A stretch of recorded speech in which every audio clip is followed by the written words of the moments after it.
Garberville 91.1 FM, KMUE Eureka 88.1 FM, KLAI Laytonville 90.3 FM, or perhaps you're listening over the hill at Shelter Cove 99.5, or live and on demand online at KMUD.org.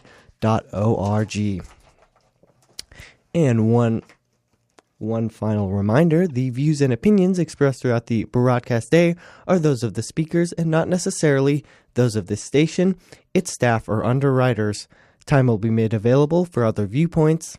Thank you for joining us.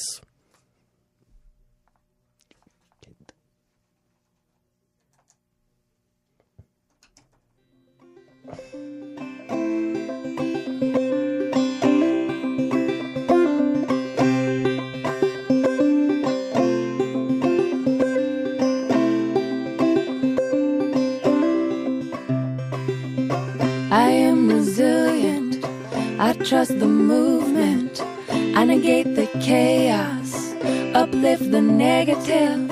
I'll show up at the table again and again and again. I'll close my mouth and learn to listen. Whoa, whoa, oh, oh. Whoa, whoa, oh, oh. Whoa, whoa, oh, oh. Whoa, whoa. These times are poignant, the winds have shifted. It's all we can do to stay uplifted. Pipelines through backyards, wolves howling out front. Yeah, I got my crew, but truth is what I want. Realigned and on point, power to the peaceful, prayers to the waters. Prayers to the waters. We sure had some water the last few days. Welcome to Mindful Mud. You just heard Resilient by Rising Appalachia. I'm Flurina Niggli, your host. I'm a Zen teacher and mindfulness instructor. And thank you, Julian, for engineering, and thank you, KMUD, for our independent community radio station, for being here and supporting all kinds of varieties of shows, including this one. Mindful Mud is live on the fourth Sunday of the month. You can always catch it, though, now on the archives and newly also on podcast. Some of the shows are up there. We're doing our best to keep uploading new episodes. So you can catch that in any podcast apps that you're listening to your favorite podcasts on. This show is about different kinds of mindfulness and different ways we can incorporate more mindfulness into our daily lives and make our lives more meaningful. Perhaps today we're definitely going to talk about how to slow them down.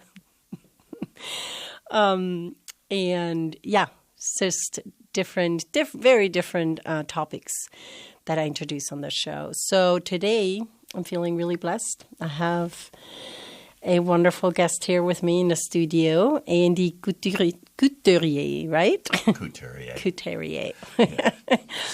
Between French and Quebecois, I'm going to go in between. Yeah, this is excellent. Thank you so much for being here. We will talk today about his outstanding book. It's called The Abundance of Less. Andy, welcome. Thank you so much.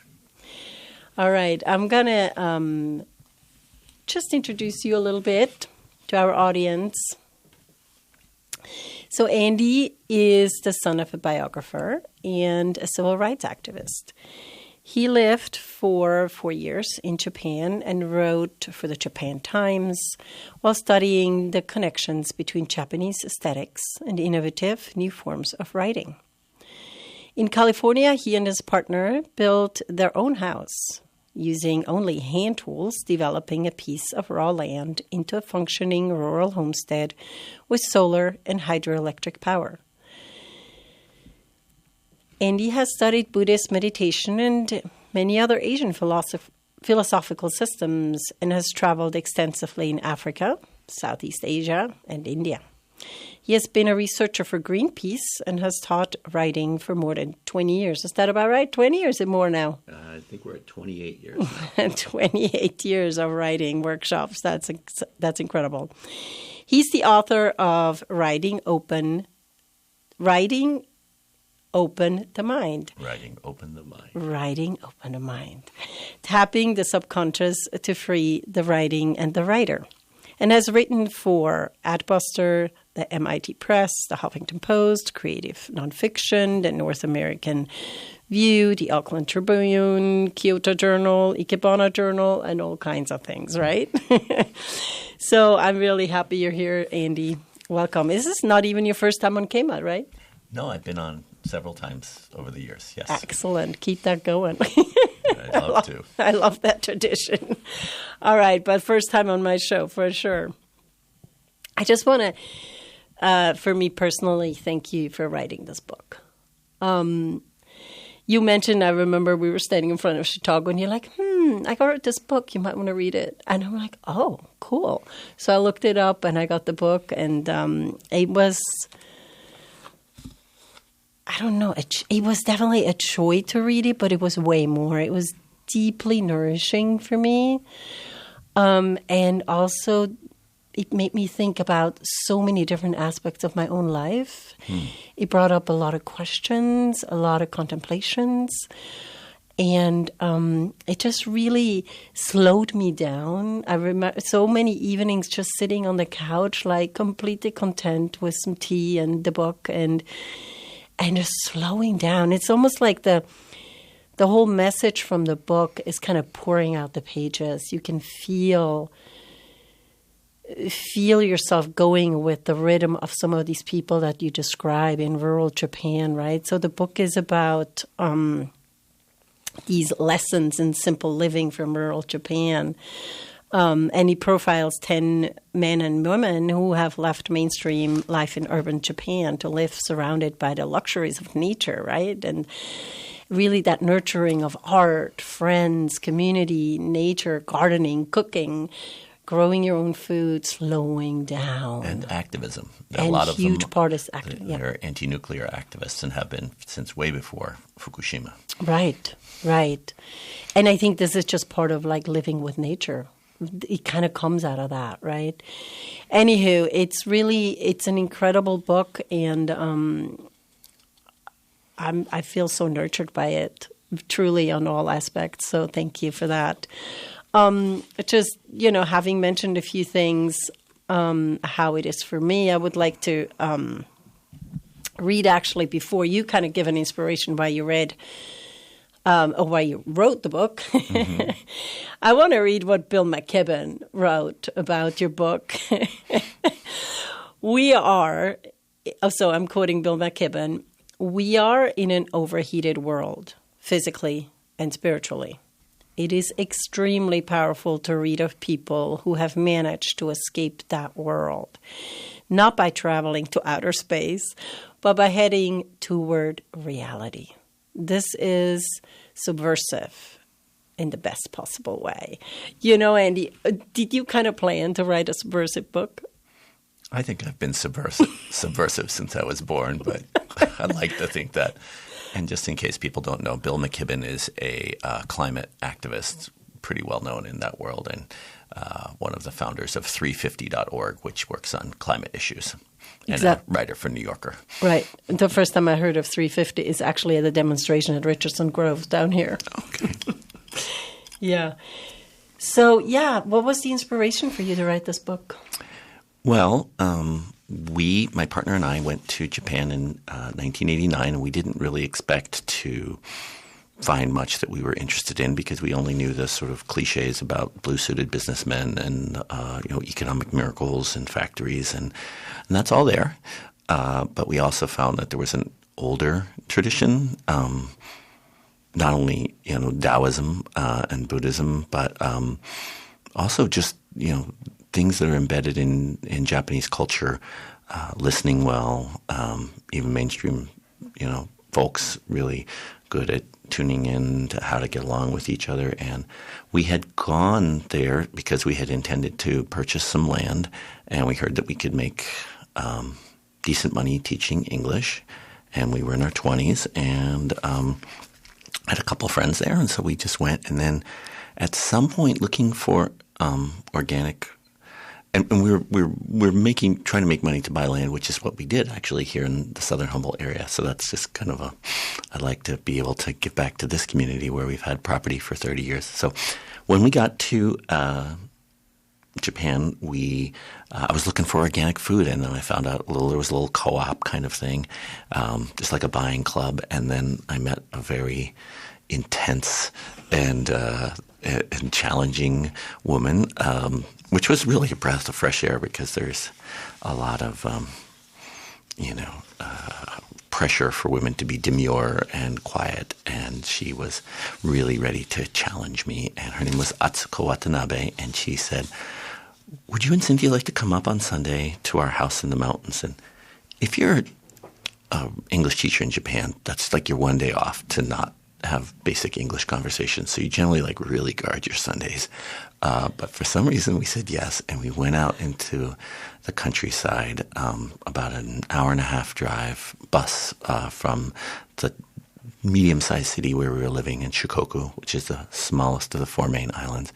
And as we got out there, we just saw a world we thought might have disappeared 200 years ago. These incredible rice terraces, paddies, terracing down the mountains, mist clinging to trees, clear open rivers, these old farmhouses. And there, Atsuko and her husband and their 2 little girls lived in this really rich way, which we recognized right away as, similar to the back to the land folks that we had lived with in Southern Oregon. And that's the reason we wanted to do this. And we were like, oh my God, this is happening in Japan. We walk in the door, and we were treated to a 7-course South Indian meal from her husband, not her, Gufu, and we were just like, oh my God. And they'd lived in the subcontinent, and they introduced us to our friends. And at the same time, we were teaching English in, corporate Japan. I was actually, with the contract I got, I had to work for a pharmaceutical company, so I was working with businessmen, teaching them English, and fine people, but you could really see how that industrial mindset and the rush and the expectation and the climbing for status affected them, drained them of their, what you say in Japanese, genki, which is original spirit, which you can see in the kids before they go to school. So you start to realize what's happened in urban industrial Japan. A friend of mine said that a Japanese sociologist had said in the 70s that and I'm quoting this from my friend, so he said, the Japanese have accomplished what the Nazis could have only dreamed of.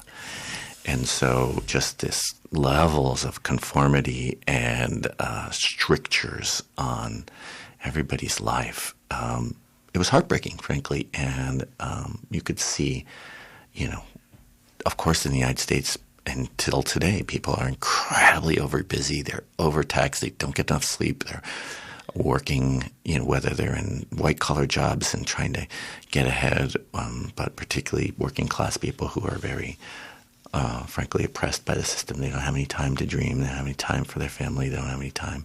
And here were some people in a society that was quite arguably more restrictive and more hierarchical and more money-oriented than the United States, who had broken free. And I thought, we've got to figure out, I would want to know, how did they do it?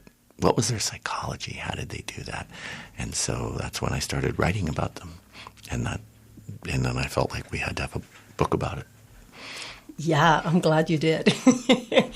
So you saw both, right? Working for the corporate Japan, in corporate Japan, with these, as you said, most likely unhappy, disconnected folks, and then going just an hour or two outside, the countryside, and see this completely different way of being. So then from Atsuko, and so then you met more and more people?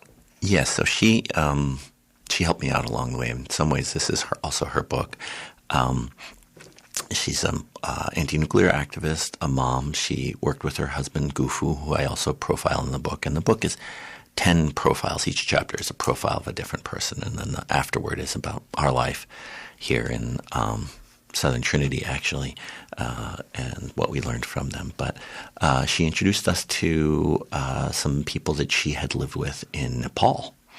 And they had a sort of backpackers community lodge that was run by a disaffected Zen priest who was doing research on Nepali Buddhism, which was fascinating. So this was not the Western gaze on India and Nepal and China. This was other people from the Asian continent taking in what was fascinating to them about India, and they had done some cultural preservation. So they got to know each other, and they were really into food and learning spices and cooking, and they formed a community there in their 20s and 30s in the late 70s and early 80s, and then they later moved back to Japan. So many of the people in the book knew each other through that network, and then I got to meet them.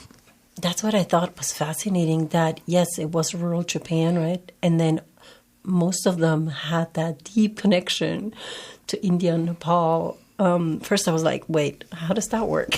But yeah, it makes a lot of sense, right? And really that comparison of Hinduism and Buddhism, and then making it into not just talking and reading about it, but actually living it. That's what was so wonderful to really become pretty much part of when you read it.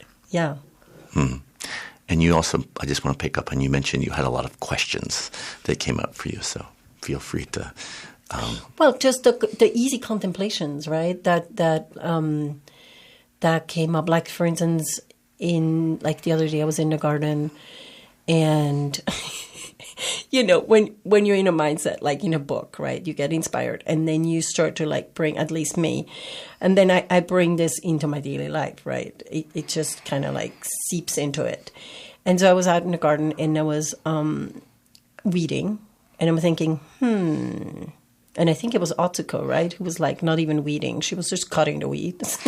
Yeah, it was Wakako. It was another woman. Yeah, Chapter 7, yeah. Mm-hmm. And I'm thinking, shall I actually really weed here? Right? So, again, just a question. I don't need an answer. Then another question arose of am I abusing my soil? Am I greedy with my soil? Because I put a winter garden in part of my garden after I had a lot of crop that I pulled out this summer. And I was thinking, am I greedy with the soil? Am I greedy with my own time? Shall I rest in the winter, not garden, and let the soil rest, right?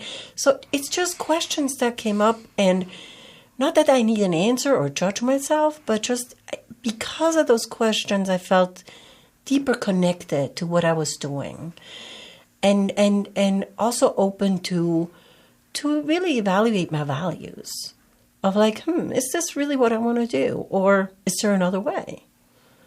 Perhaps next year I'm not going to put anything in the winter after September, So I don't know. Yeah.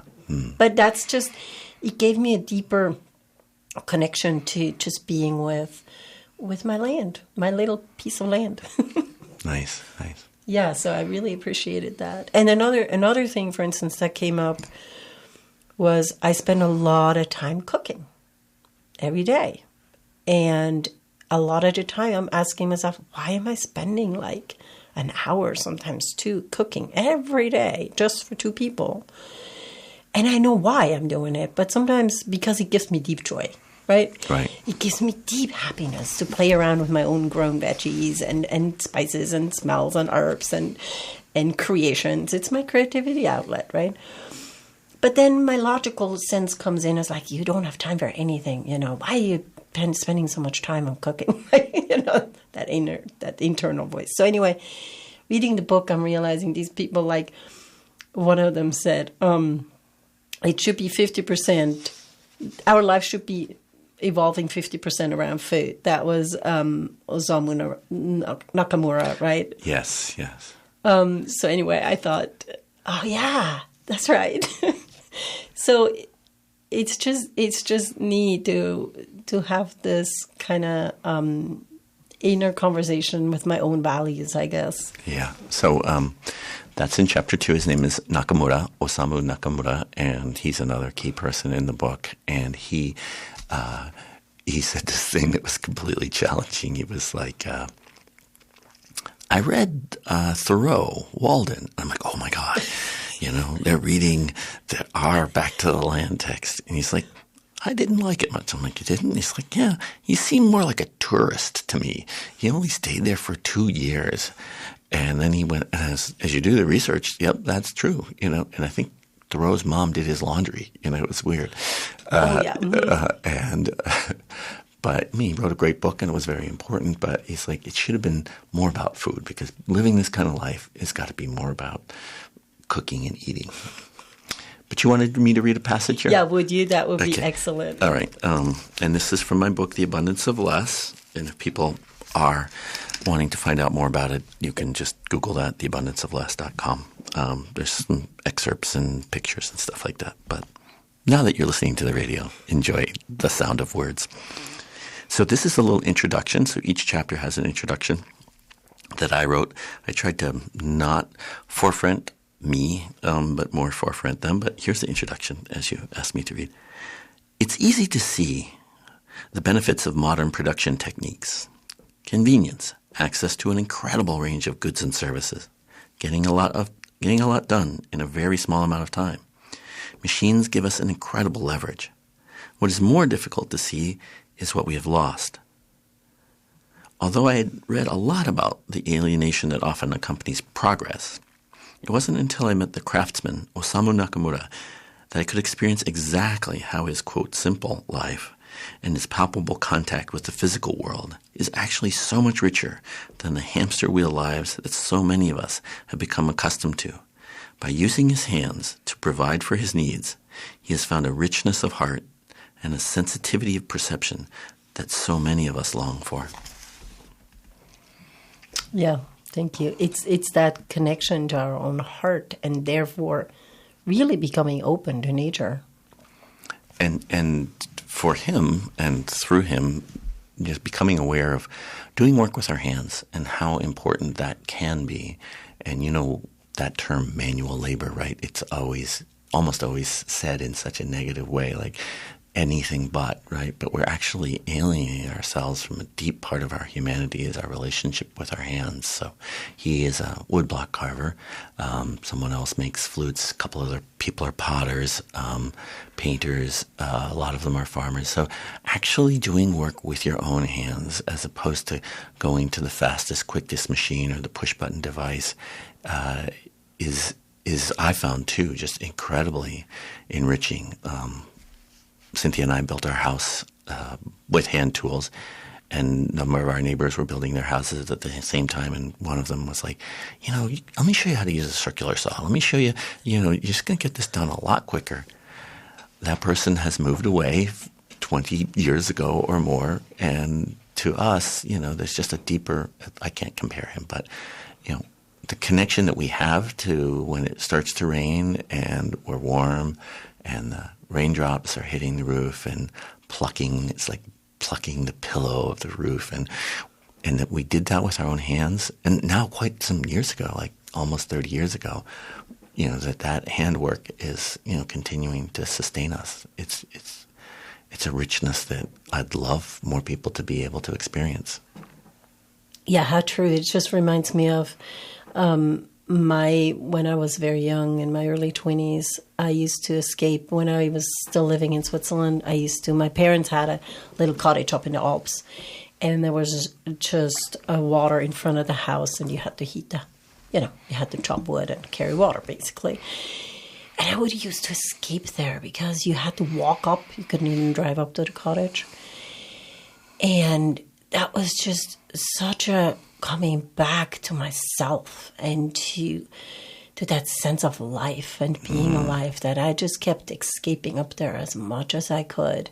And, reading that reminded me a lot of that. It just gives you that value and that intensity of being alive in a very different way. And the book is full of that, right? In all ways. Yeah, for sure. And you mentioned this is a call-in show, so people could call in? Yes, we could open the the phone lines. That would be fine. So if you're curious and have a question for Andy Couturier, that would be fine. You can call in. Julian puts you on the air. The phone number here is 707-923-3911. We're talking about the abundance of less, reconnecting with what's important in life, I would call this, right? Simplicity, slowing down. And if you have a question for Andy, please call in. Yeah, I would just say a little bit about what's important in life. Mm-hmm. I don't want to be a preacher and say, if you are into, motocross biking, or you are into big time, yeah. I don't know, whatever it is, and it does involve, it's not that everyone has to live a particular way, and I'm trying to be careful in the book to not say, this is what's important. I'm really glad you bring that up, Andy. It's really true because it's not about feeling judged; it's about feeling inspired. Mm-hmm. Mm-hmm. Yeah, for sure. Yeah, and I do feel a lot of folks there's so much emptiness going on in the world and so much disconnect and perhaps just even sanity. I mean, if we're looking at what's going on politically, right? The insanity of us destroying our own habitat, destroying each other. It's that disconnect and coming. Yeah, go ahead. Well, I just had an insight about that, and it's not necessarily in the book, but it's recent. I think not only do we have currently a part of the economy that's based on chaos, and Naomi Klein has written about that, that's actually disaster capitalism. We also have an economy that's based on trauma, like it actually makes money for certain industries and certain people, and it makes money on increasing insanity. So it's one of the reasons why I'm not tracking everything that's happening politically right now. I'll go to every protest I can, but I'm not going to, it's the environmental movement of the mind. So I try to not participate in the things that are actually trying to promote craziness. And this is exactly what is the book is the opposite of, like, really broadcasting these incredible opportunities and ways that we can live sustainably, deeply sustainably, and deeply happy and nourished, if that's, and then also, I mean, these are, I don't know if I should say extreme examples, but really they really took it all the way, right? But I think taking what inspires us out of it and start influencing it and bringing it into our own life is really where it's at. Mm. And that's kind of what you have been doing, right? Obviously. I'm trying to, yeah. And I think we all, in a way, crave it. We just don't know it's available. Or we're in a habit pattern that, and there's a lot of trances going on. So breaking that trance. Yeah. Do you want to read another passage? Sure. Do we want to introduce the flute music or the flute passage? We could do that. I could talk about him a little bit, and then we can play the music. Let's do that. Let's talk a little bit about fourth chapter. Okay. Just pull that up. So one of my favorite, I don't want to say favorite, but one person I really enjoyed because of my own personality. This chapter is called The Exuberant Buddhist. So this is a man who is just full of energy and just, exclamations and passion. And he's not muted or kind of sedated in any way. Yet he's practices what they call blowing Zen, and I met you originally through a Zen sitting, so I thought it might be nice to talk about him a little bit. He plays a bamboo flute. Many people might be familiar with the shakuhachi. Shakuhachi is actually I speak Japanese. I should say that. I speak Japanese fluently. I don't read it well, but so all of these interviews were done in Japanese. And I just say that not to brag, but to say that I really think that journalists need to not just helicopter in and to really try to learn as much as they can before they start speaking.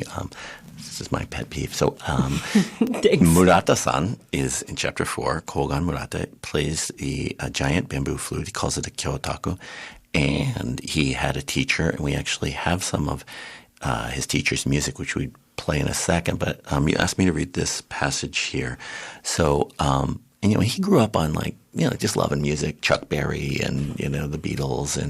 And then he heard some shakuhachi music on the radio and he was like, wow, this is really a Japanese person's music. And so he tried to find some different teachers, and he eventually found a very old man who he studied with. I put quotes around studied with for about 4 years. You're laughing because of what I wrote about. The guy wouldn't teach him anything, but it's the Zen way. It's the Zen way. Anyway, so I'm asking him, about his practice, and I think he plays just a very, I don't know, was it 4 songs or 7 songs? Some of them like 800 years old. And so I asked him, hey, Murata, do you make up your own songs? Just jam sometimes? And he says, I have no interest in that. Old tunes have centuries of refinement. I play those. If I'm in a bad mood, I can play those tunes as a person in a bad mood would. Another day, I play them as a person in a good mood would. There's plenty to discover in that. It's impossible to play them perfectly, of course, but to get close to perfect, there's a whole world in that. So I love that as an idea, but just the voracious nature in which we inhale new hobbies and techniques, and I do it too. We're just conveyor belts, and so he's just playing these same 7 songs again and again. So we do have a recording of Koku Nishimura. Nishimura is his last name. Koku Nishimura, who is Murata's teacher, and he. You can actually find this online. His album is called Kyotaku, Kyotaku. All right, Julian, do you want to do the flute? Here we go.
Yeah.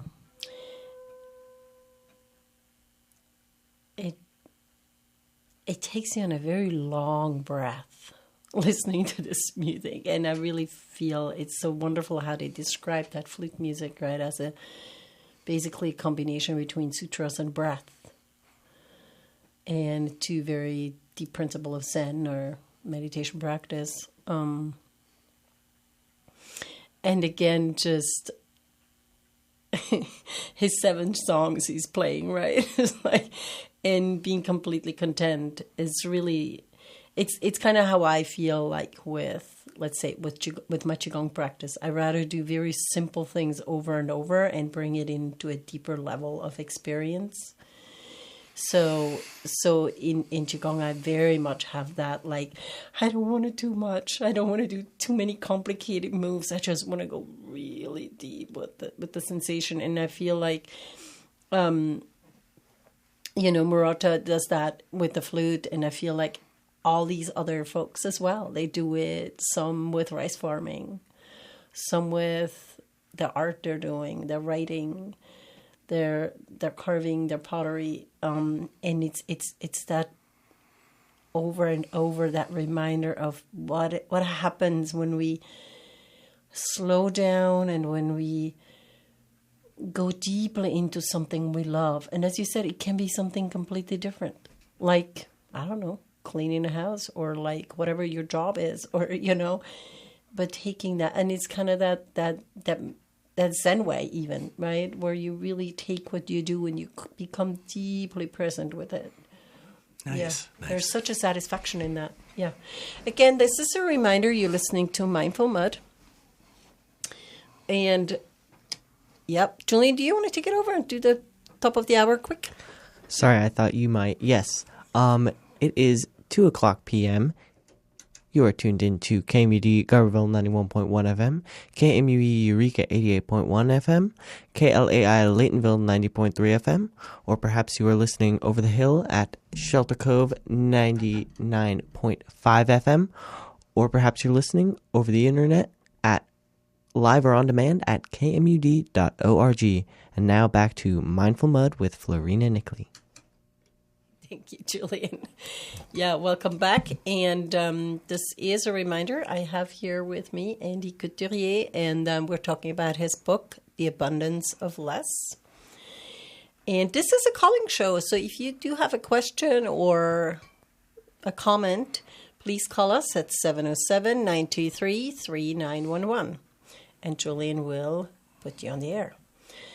Yes, there's so many wonderful people in this book. Do you want to read another passage? Sure. Why don't you choose one you'd like to hear? Let's see. We have so many people here. How about we're talking about Akira Ito? Akira Ito. Thank you. Right. 186. 186. Okay.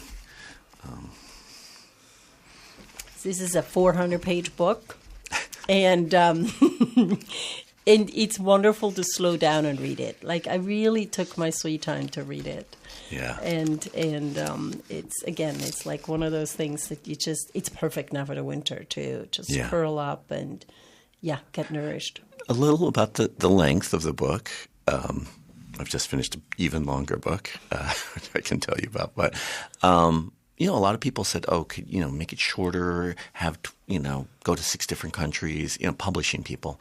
And I just believed that I wanted to give these people room to speak. And, it is a long book, but I get emails from people who say, the day I finished the last page, I started again, or I've been reading a little bit of it every day for 4 years. So I tried to put a lot of love in it. So, but you can also just read. You can open up to a chapter that you like and say, I'm interested in pottery, or this one's about a mother, and you can just read that chapter. You don't have to read the whole book all the way through.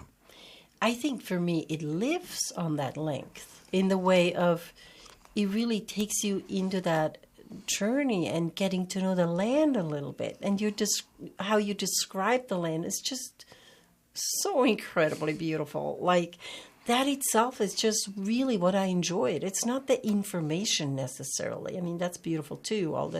You get to, you kind of get to go to Nepal and India and learn about those cultures and train rides over there. So there's a lot in there. But again, for me, it was about the smell when you came into a house, right? And what was hanging and what was drying and their harvests. That's really what made the book so special. Thank you. Yeah, I'll just say a little about the writing, and I'll read the passage that you liked. I teach writing. That's what I've been doing for years, and I try to make the writing classes really slow. And I took a good part of 20 years writing this book, and just there would be times where there would be a quality in the person's dining room that was so rich, and you just have to take the time to kind of write it and say, I'm not quite there yet, not castigating yourself as a bad writer, but like, okay, this is something I just want to go deeper into, and I want to go deeper into. And so anyway, I think that if there's quality there, it's the quality of setting up my life, so I had the time, and then devoting the time to trying to capture these places. Okay, so this is a man named Akira Ito, ITO, and he's the elder in the book. He was born in 1935, and in many ways he was the leader or teacher for many of the other people. And this is about his so he, 1935, so he was given a militarist education during the 40s, and then afterwards there was a huge change in the Japanese economy, and many people could not survive in the countryside anymore, and they were forced into the cities, and they were forced into salaried work, and there was this huge expansion in the Japanese economy at the time, and he became a petroleum engineer. So these are not just middle-class people who are living, boutique lives and, purchasing tchotchkes. These are people who come from all walks of life and from urban areas. So here we go.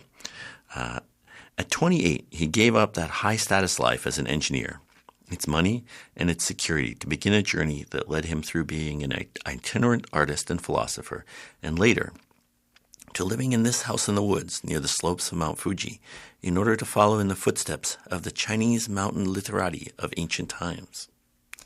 His choice to try to wrest freedom from a society not accustomed to granting it easily says to me that Ito was somehow able to break the dual trances of achievement and money that so many people today are living snugly inside of.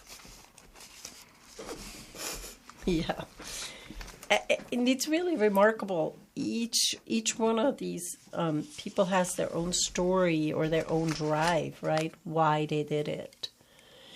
And, what do you think was some of the, you know them deeply, all of them, right? What was some of that inspiration came from? Well, that was really important, and my partner calls this a book of internal sustainability. What is it inside of us that allows us to live more sustainably? So for him, he experienced the American firebombing of Japanese cities.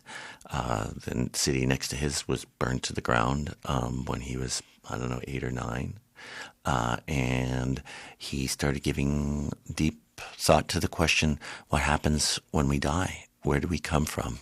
Doko kara, doko e, which is Japanese for where from, where to.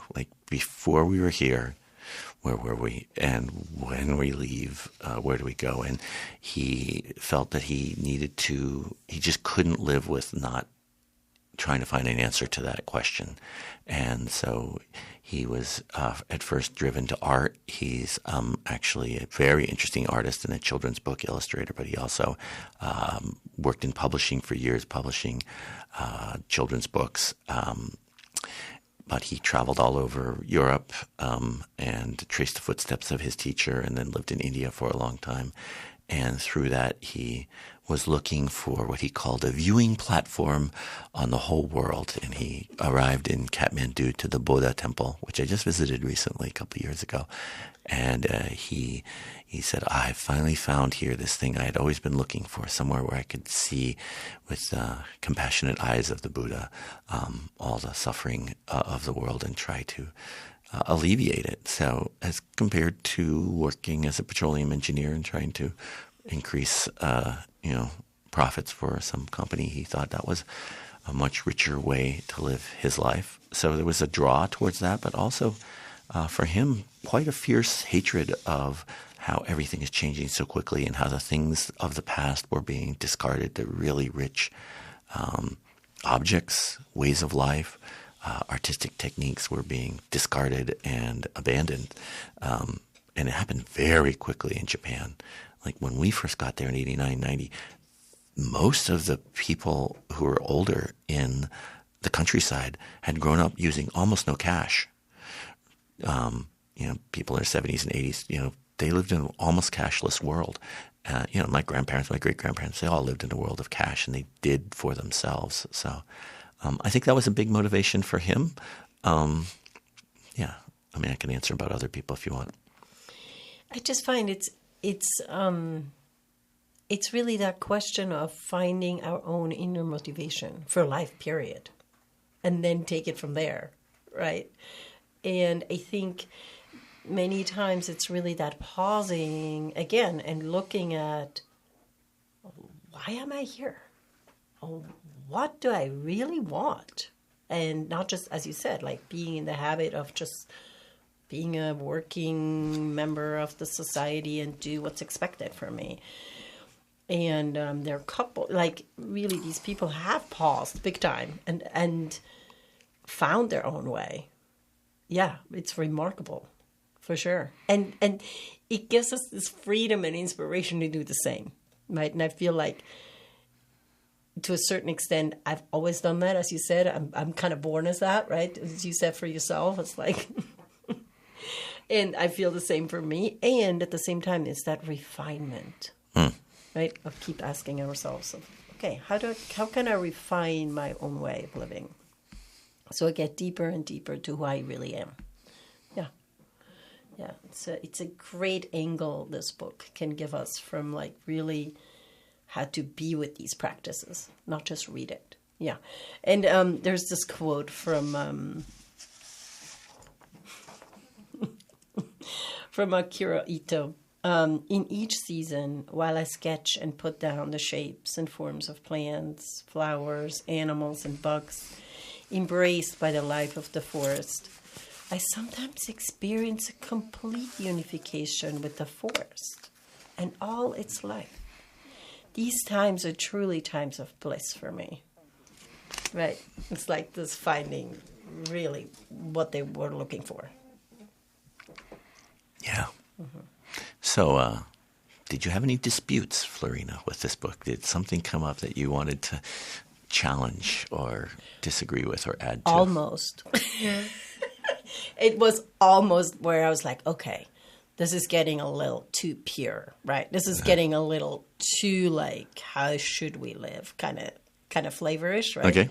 And then, but as soon as I thought that, then there was the sentence, obviously, of like, this is not about becoming pure. And I'm like, oh, thank God. Because, as you said, it's not about becoming like, I'm going to say that, another, oh, I should. But it's really about, for me, nurturing the inspiration. And the pleasure of life. So, yeah. I'll bring in something a little edgy on that. So, I'm Jewish on my mom's side. So this whole, like, purity myth, that's the word that was used by Adolf Hitler, right? We're going to purify the race. So all of this purification thing, every time I hear that word, it's like, even in certain strands of Hindu philosophy and Hindu practice, that I came upon in India, there's this sense of, let's get to this pure light. And so to me, these people are living, with a series of compromises with the circumstances they live in, as I do. Like I teach writing. Everyone's like, oh, you're living close to the land. I'm like, I spend a lot of time on, there's some calls. I spend a lot of time on Zoom teaching my writing classes. I don't feel bad about that. I have a real nice connection. But so just, it's not about that. Yeah, shall we take a caller? All right, caller. Oh, yes. Welcome. Oh, thanks for being there. Well, I didn't know what I was going to say. It changed when I heard you use the word purity, because I do think that does exist. Well, no, I don't think it exists. I know it exists because I watch animals, interesting. trees, and clouds. They never tell a lie.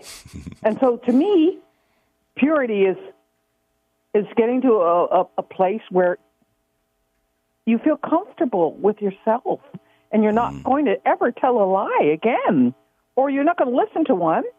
That's beautiful.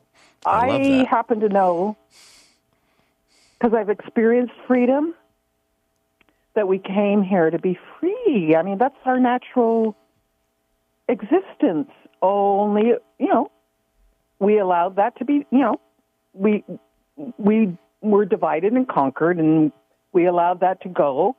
But I see it definitely coming back.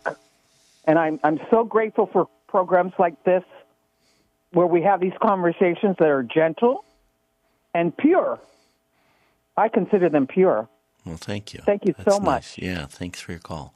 Thank you, caller. And yeah, I mean, I work with words all the time, so this question of definition. But I really appreciate you bringing that in, the clouds and animals. But I think just to kind of soften up on ourselves and not use, say, the example of someone that we admire, Gandhi or something like that, and think I'm not living like Gandhi, and using that as an opportunity to introduce negativity towards ourselves. I think that's what I'm mostly talking about. But I really loved your comment, and I don't disagree.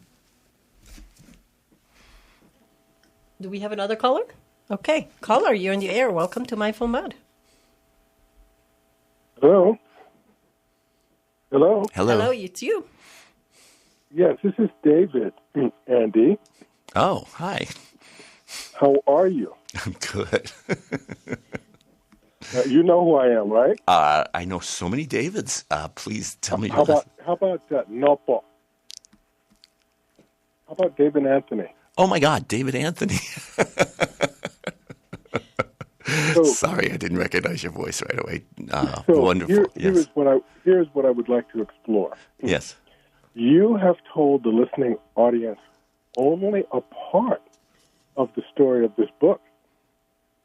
It had another life with another title. That's true. A different kind of luxury, published in 2010. That's correct, yeah.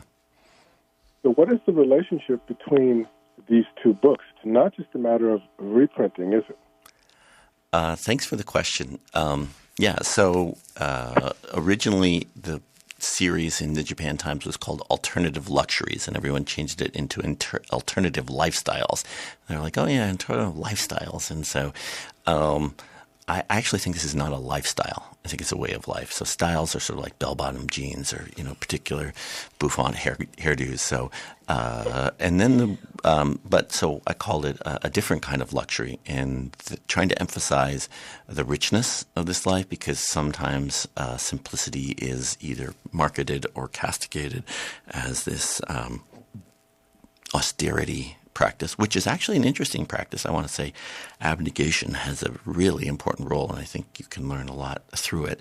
But I also wanted to try to entice people in with that title, A Different Kind of Luxury, into seeing that they could live a more ecologically sound life with much less production and much more time for themselves, and less destruction of the earth, and that could be a luxurious lifestyle, way of life. I say it myself. So the book came out in 2010, and it's slightly different.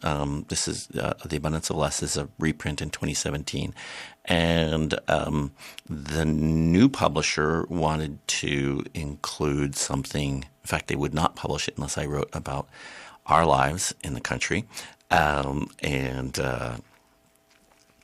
and so I didn't really want the book to be about white guy goes to Asia and discovers himself, and the people that he meets are peripheral, which I find offensive. But especially because I do not think that my way of life is as exemplary as theirs is. So I consented in order to get it published, and it's actually great because one of my friends and a mentor of mine, even though she was originally a writing student of mine, said, what's interesting is how do you, living in this set of circumstances, try to bring these concepts or values into your daily life and your struggle against it. And that was what I put in the afterword. Another difference is that I did an update on each person. So about 7 or 8 years later, I traveled back to Japan. They were getting older, and I was like, 4 to 6 pages at the end of each chapter talking about their reflection. A couple of them had passed away, and on their lives and what was important. In terms of the change of title, the new publisher thought, with that French name, Couturier, and the word luxury and the way things are sold on the internet, people could get the totally wrong idea, Couturier, luxury, and not draw in the kind of people who would be interested in the book. So I'm not sure if I've answered your question fully, David, but if there's something, if you want to point towards something else, you're welcome to do so. No, that was perfect. Thank you very much. Thank you, I just wanted people to know that the book has had more than one life. Yeah, and David's a friend of mine and a wonderful writer who writes on African-American history and African history, and it's just been a joy to work with different kinds of people in writing classes. Go ahead, Flurina. Oh, I just thought that's a really excellent question from the caller, and I so much appreciated that. Again, it gave me the time in the book of afterwards reading about what happened with them after, when they got older and how they were doing, and because you really start to create that relationship with these people. So I thought that was very neat. It gives this space that I really appreciated this time. I don't know, shall we read something from Atsuko Watanabe? Sure. Okay, so... she's an interesting... Yeah. While I find the page, tell me what you liked about Atsuko. Oh, a lot. Especially, she and Gufu. Gufu is such an incredible person as well. And just their fierceness in a way of really being with their kids, and in a very gentle way, fierce and gentle way, and the land and their own selves, and anyway, just really really inspiring. So I'm childless. My partner and I voluntarily childless, but I wanted to really include both the older generation, Atsuko's mom, and in another chapter, the kids. So I interviewed the kids of people who grew up this way. So I met Atsuko's mother. Her name was Michi, and I said, "Oh, can I interview you?" And she was like, "Sure." She's very cheerful, and so I was like, "Oh, tell me about how wonderful," or something. I was like, "Tell me about Atsuko's life," and she's like, "I hate the way she lives." I'm like, "What?" She's like, "It's terrible. She should be normal. She should make more money. She should live a normal life. I don't know why she wants to live that way." And so I said to Atsuko, "What do you think about it?" She's like, "Oh yeah, I know she thinks that. It's natural for a mother to worry about her children's economic situation," as if she was scolding me for being so dense. But she's a very normal person and very innocent. She completely accepts society's way of thinking as it is given to her. She listens to what everyone around her is saying without logically thinking about what is the better choice, and she adopts the normal world's definition of success. And she's very typical for her era. So then I asked Atsuko, "Is this what you meant about not wanting a normal way of living?" "That's part of it," she says. "Most people spend their time relating entirely to things that are made solely for the purpose of keeping the economy spinning, of making money for someone, such as television and television shows and eating food that's not good for them. And to get that money, everyone throws away their own time that was free before, even if the work they do is not useful. Everyone around them thinks it's natural and normal, even though they're incredibly busy on the physical body level, moving around all the time. They are empty on the level of the spirit." So then I ask her, "So why do they do it, do you think?" "Because they don't stop to consider, why is it that I, as a human, am alive?" Such a powerful moment of the book, I feel like, in that way of ooh, am I considering enough? and just, again, it encapsulates also how much these people you describe are, and you write about, are just sick of being slaves of the money, and really want their freedom back and their time back.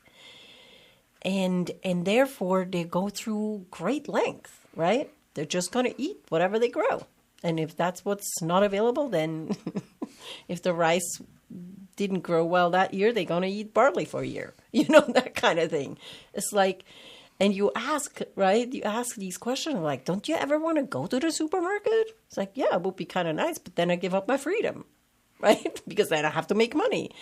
It's such like a clear decision these folks have made, right? Yeah, of like, yeah, this is my value, and I'm not giving up my time just to make money and then to buy more stuff, and then we all know how that goes. Yeah. So one of the things when I've given like almost 100 talks on this book, and after a while, one of my friends actually showed up and he's like, so, well, maybe I don't need to even set it up that way. I realized that it wasn't just me going over whatever I was in 1989, I was 25, thinking, okay, we all got to get back to land, and we've got to, grow our own food, and, got to, whatever way a person in their 20s thinks everyone should be. But when I got there, so many times people that I interviewed opened my eyes to this industrialized way of thinking that I had unconsciously adopted, and I didn't even know I was doing it. It's kind of true in writing too, is people have these absolutely productivity or, information delivery views on how to write, and they don't even know that they have it because they've just been so immersed in it.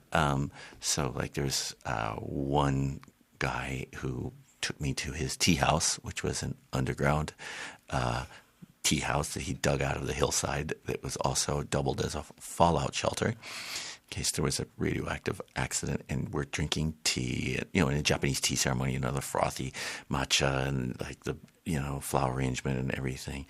And it's this very beautiful, quiet, spacious place. And then he looks at me and he says, nuclear power is totally inconsistent with the way of tea. And I was like, what? It's like the ideal of nuclear power is an endless amount of electricity lighting up every corner of the planet, whereas the ideal of the way of tea is one of humility and poetic sentiments. And I realized at that moment, of course I wanted lots of electricity, right?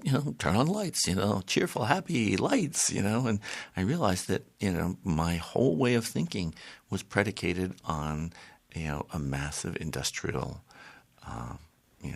canned tomatoes, whatever it is, this way of getting more by, outsourcing the toxicity to someone else's life or to the natural world. So, I'm emphasizing this because there was just timing again where, I came in there with like, oh, I know what's right. And I realized that these people were, and not in a challenging way. They just talked about their own way of seeing. And I was like, oh, I am presupposing such an industrialized way. So as strange as it may seem, humility and poetic sentiments may actually really be one of our ways out, And you don't have to be a poet, just this way of enjoying the beauty of, like the caller had said, the clouds and just watching them. Or as we came in today, we drove over the main stem of the Eel River and just standing on the bridge. We stopped, rush into the radio interview. No, like stop on the bridge and just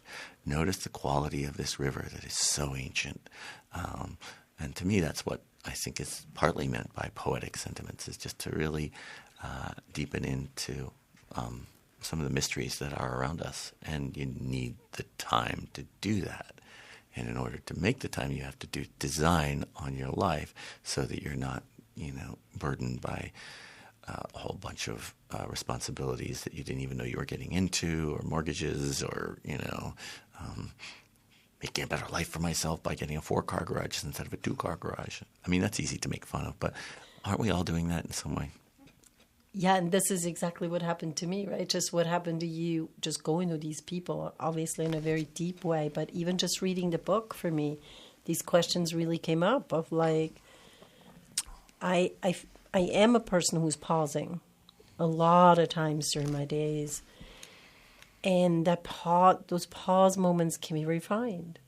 and the questions to really ask ourselves in a gentle, curious, open way, not in a judgmental way, but really asking ourselves, okay, what do I really want, right? Because if we chase the money, we think we want to buy something else.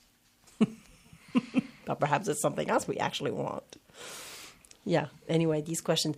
Why don't you talk about your own lifestyle? And after I remind people that you are all tuned in to KMUD and you're listening to Mindful Mud, monthly show here, fourth Sunday of the month, Saturday afternoon. And I'm here in the studio live with Andy Couturier, and we're talking about his book, The Abundance of Less.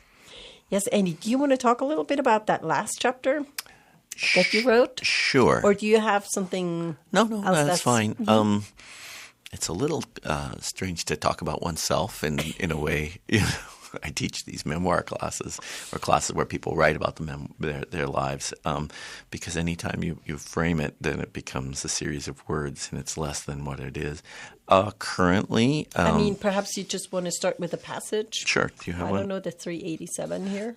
Oh, I think that's more about them, but... well, it's about the transition into... Yeah, let me see if I can feel like find that's really... It's one of those passages that would really...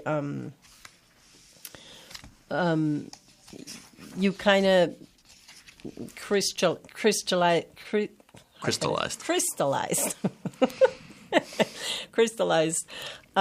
into 5 words. Yeah. What? Yeah. Sure. Go ahead. I'll read that passage, and then maybe I'll see if I can transition from that into the way we actually Did I interrupt live. you in your flow? No. That's fine.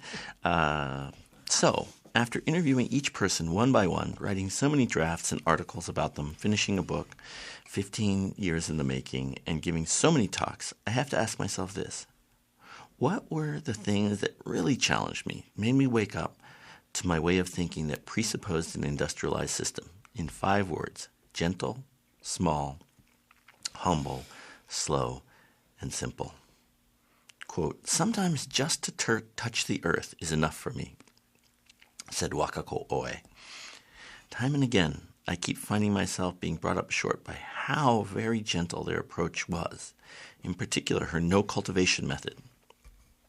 Simply giving the plants she wanted to grow a little boost by cutting the weeds down a bit could be a metaphor for everything, from how to teach a child when to take your bike somewhere instead of your car, or what kind of policy a local political representative might propose. So yeah, that sometimes just to touch the earth is enough for me. We are involved in growing our own food, and sometimes I will catch myself just, thinking, okay, I have half an hour left before my class, and I've got to, get these, lettuce starts in, or, deal with the compost, and just slowing down into that way of being again and again, because it's a practice. So in terms of daily life... So I do think we have a caller. Is that correct? Yeah, go ahead, caller. Hello, welcome to Mindful Mud. Yes, I came in in the middle of it, and I heard this about purity, and my mind just went to, well, what purity is and what purity is not. And this is what I came up with. Purity is locked up inside the depths of an ice age glacier. Purity is not a slice of white bread with the crust cut off. That's great. Thank you. You're welcome. I enjoy your show. Thank you. Thanks, caller. Yeah. Yeah.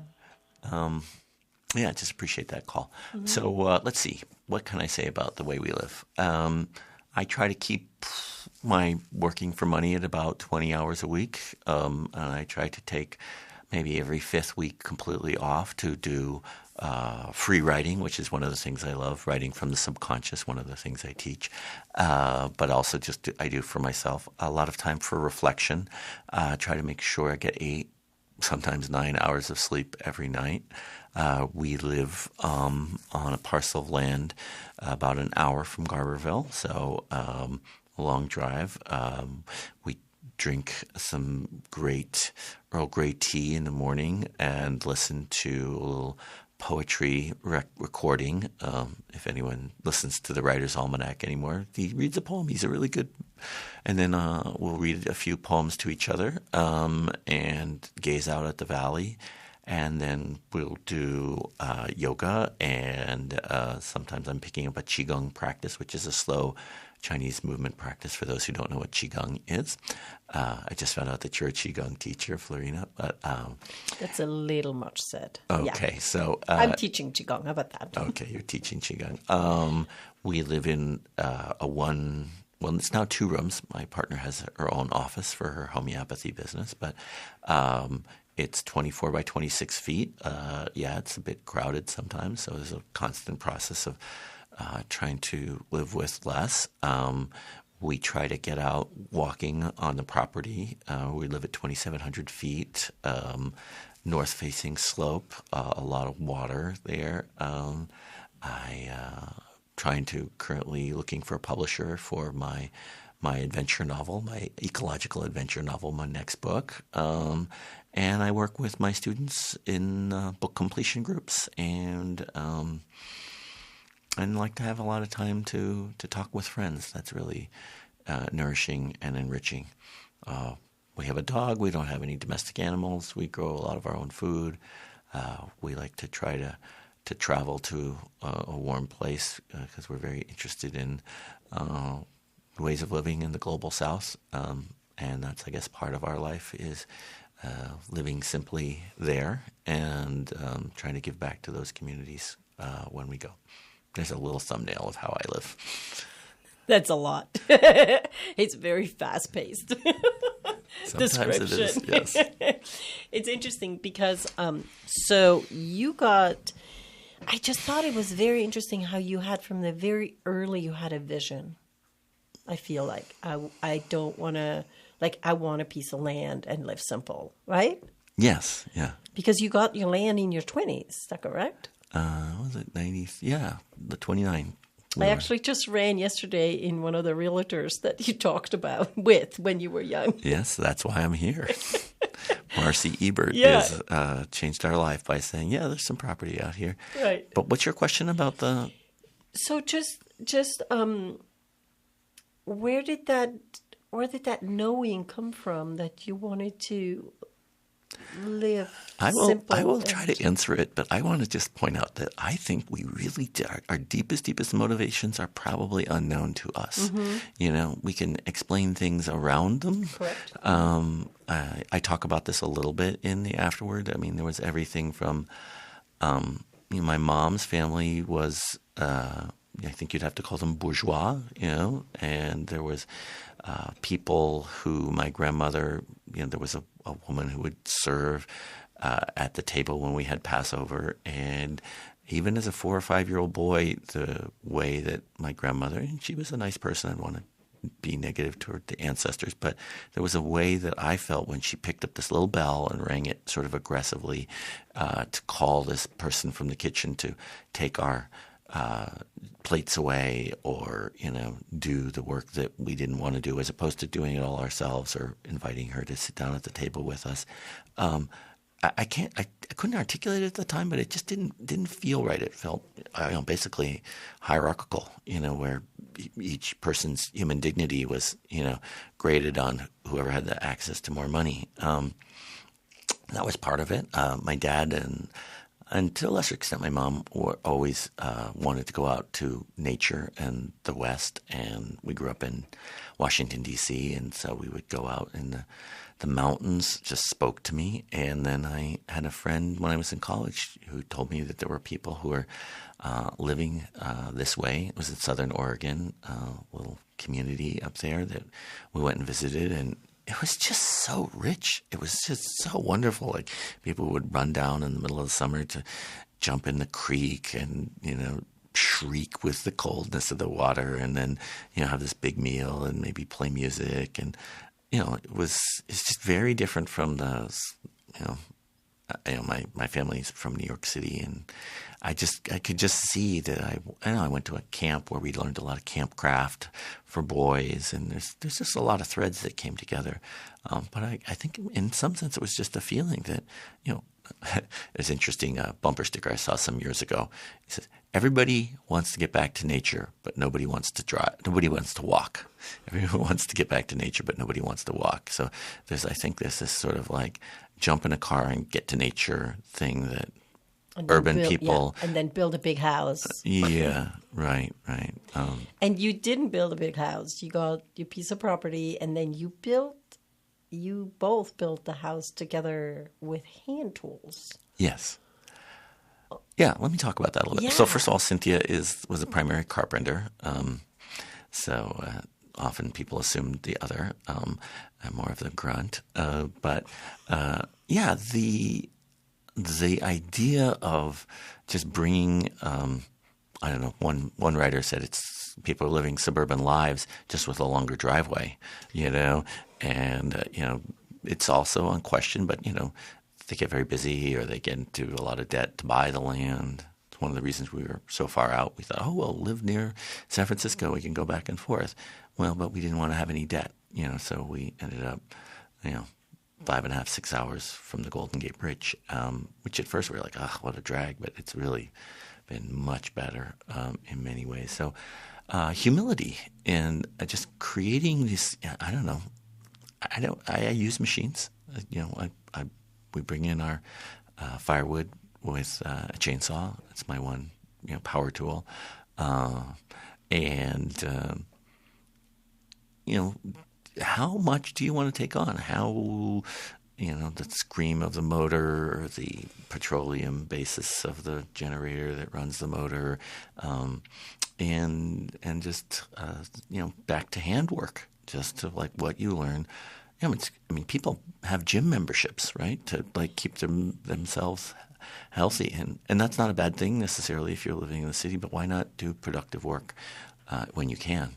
And I just also need to mention that I'm not saying that I'm better than anyone else or that everyone can live this way. There's certainly quite a bit of privilege. We're all living with some element of it. So where can we let go of the privilege that we could take, especially when we know that it directly or indirectly causes so much harm all over the world, to live with less and actually be happier. Yeah, and it's not just a philosophy that we're talking here, right? It's really also a way of being able to live sustainably. It can be a way out. Yeah, and a way into not just suffering, now we can't have what we want, but realizing the deep nourishment that comes from that. Yeah.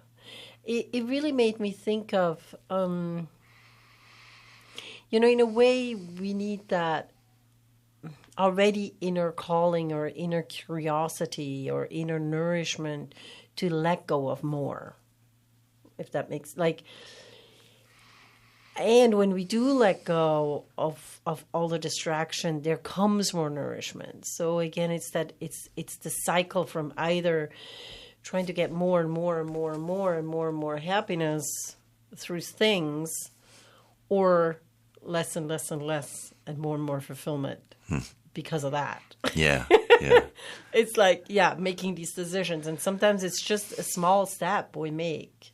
Right? Yeah. Yeah, another thing that it made me think, it's like, okay, how can I do less in my garden? Because all of these folks are such incredible gardeners, right? Which is really it's probably my biggest hobby. And really thinking, okay, how can I stress out less? Because I come from a mom who also had the best, her major gardening was her hobby was her garden, but she was stressed out about it 24/7. And I feel like I've gotten already way better at that. And now I'm thinking, how can I let even more go? And this book really gave me some good inspiration to do that. Yeah. Nice. Yeah, I think the title is excellent for this book. Yeah. Do you want to talk a little bit before we have to wrap it up in a few minutes about your writing workshops that you're teaching? Sure. Let me just connect it to the go book. ahead. Yeah. So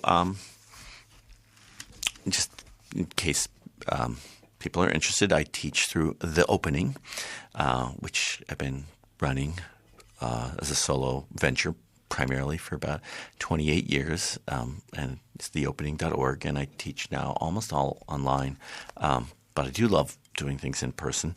I teach book completion groups, and I teach writing from the subconscious groups, and there's a little passage from the book which connects with this theme, I think, page 396. In my writing classes, it's essential to create large chunks of slow time. I believe that the subconscious is the richest region for writing, and being in a rush just shuts that door. Having a long, slow class and a lack of hierarchy, parentheses giving grades or distinguishing the real writer from the aspiring writer, all that allows each person to range freely inside of their own psyche. There's a continued emphasis on openness, on abundance, on plenty. I'm constantly trying to build my students' resolve to stay connected with what they are trying to communicate, even if it's just emerging and not completely clear to them. Rather than escaping into consumerism, how much more nourishing to connect with each other and to connect with the richness of language. So, I lucked out to have just this job that is, I've helped hundreds of people finish their books, and there's books out there in the world that, I had a part in making, so it's not just about me publishing my own books. Small classes, and people get a chance to read to each other and share what's just emerging in a non-competitive and non-critical way. So I just encourage, whether you contact me or not, if you do love writing, find a friend and read them your work and have them give you feedback about what they liked or what they remembered or what it brought up for them, as opposed to how they would fix it or how they should change it or how they could grab the steering wheel from you, but more be alive to what's trying to happen through it. And it's just a really great way to spend time with each other and a deep way to connect to our humanity, because we are linguistic primates in many ways. And language is very much part of who we are. I love how you bring that connection piece, right? Connection is really where it's at. Mm-hmm. And a lot in the book, that feeling came through. If we slow down, we also can we can have different connections. And in these days, it's kind of the opposite of what's actually happening for most people, right? It's like this fast-paced life. Everybody's struggling. People think I don't have enough.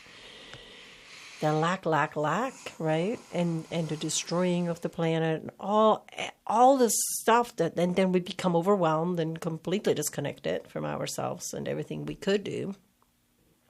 And then in the other way of like, okay, if we actually do slow down, connect with what's there, connect with the health, connect with each other, there's such healing. There's such incredible also inspiration. And one of them, who was it, who wrote about the new myth, right? Masanori Oe. Mm-hmm. We have to write that new myth if we want to. Let's see. I think I have a quote from him. I love that one. We need to create a new kind of myth, a new story we tell ourselves about why we are here, to make a world that does not create wars. Everything that exists ultimately isn't material at all, because it is created entirely from relationship. Right? That's a beautiful quote, yeah. Yeah, it's entirely created through relationship. And I bet like with writing workshop, because it comes out from your own inner self, then you create this connection. Yeah? Would you say that? Yeah. And it's about listening carefully as much as you can to where the person wants to go. There's a guy who's joining my classes from Costa Rica, and he had never been interested in poetry. He had a background in, Harvard School of Government, and he had a connection with, like, he used to work as an engineer in Black & Decker in the United States, and now he realized that he wanted to write poems, and so if he really wants to challenge himself, I'm ready to do that, listen to that. But someone else might have a book that they just want to figure out why they're blocked about finishing it, and then listening to that, to what reason is they may not want to necessarily stretch as widely as they could. And so listening. You can deepen your capacity to listen carefully throughout your whole life. Really try to see what you can guess is happening inside of another person from the clues of not just the words that come out of their mouths, but just their gestures, or what's not said, or their pauses, or their hesitations, or where they stop a sentence. So that kind of listening to the relationship they're having between their verbal self and the interior that might be mixed up with shame, or overweening ambition, or imposter syndrome, or a million different things that are happening. So, and giving each other that space of being listened to is what a gift. Yeah, and again, it's out of that I feel comes so much creativity in itself. I mean, writing is an outlet of creativity. We have to start to wrap it up slowly. Do you want to give your information for people again, and how they can find a book, and how they can get in touch with you? Sure. The book's called The Abundance of Less. My name is Andy Couturier, and there you can go on to bookshop.org or Thrift Books. They do carry it in Arcata at Northtown Books, and bit of discussion with the folks at Chautauqua. They carried the previous version some years ago. Maybe we'll see if we can get it into Chautauqua. There's lots of places to find it online. You can also read some excerpts and hear some of my other interviews at theabundanceofless.com. And if you are interested in writing classes, I do offer free classes once a month or so, and you can just join those on Zoom or by telephone, but you would sign up on the mailing list at The Opening. That's TheOpening, theopening.org. And feel free to reach out. And if you are interested, I always offer 20, 30-minute free consultations on people's writing if they'd like to get some help. And the main goal is to be helpful. And if people do want to take a class, that's great. I can tell them about it. But if you're on the list, you'll find out about the free classes. And if you see me on the street here in Garberville, say hello. That's the thing with the radio, right? You don't have really a face out there, but people can look you up and get a face for folks who don't know you yet. Yeah. Thank you so much, Andy, for sharing your wisdom, your insights, this book with us. I'd like to say something. Flurina offers these meditation sittings. She offers free classes. She doesn't even ask for, or maybe she forgets to ask for donations. But I mean, when I first came to one of your sittings, I think it was bad weather. There wasn't many people there, but you were absolutely committed to being of assistance to the people there and creating space. And it's just the value system that I really related to. And I just thank you. And then you're not getting paid for the radio show either. You're doing a lot of things just as on the gift economy, and that's what we really need to get back to. So I just think what you do embodies a lot of those principles. Thank you, Andy. That's very kind. Yes, so I've been actually teaching that meditation class for 15 years. When and where? Wednesdays from 5 to 6:30 at the Dharma Center in Garberville. I can throw the website out. That the free link is on there. It's essenceoflifesangha.com. But you just find it also by just looking up my name and But thanks, Andy. Yeah, that's a special little group we're having there, and it takes the group, it takes the connection, it takes the relationship. Yeah, everything's in relationship. I would like to go out with one last quote. That's also from the book by Koichi Yamashita. Don't imitate our life. Please learn from our life. Build up your own new life. Just be as much like yourself as you can be. Thank you so much, and we're going out with some more flute music. Is that okay? Can you pull that up, Julian? And by the way, this is Koku Nishimura, and the album is called Kyotaku, Kyotaku, Kyotaku, and it's Giant Bamboo Flute by the teacher of Mr. Murata, who's in Chapter 4.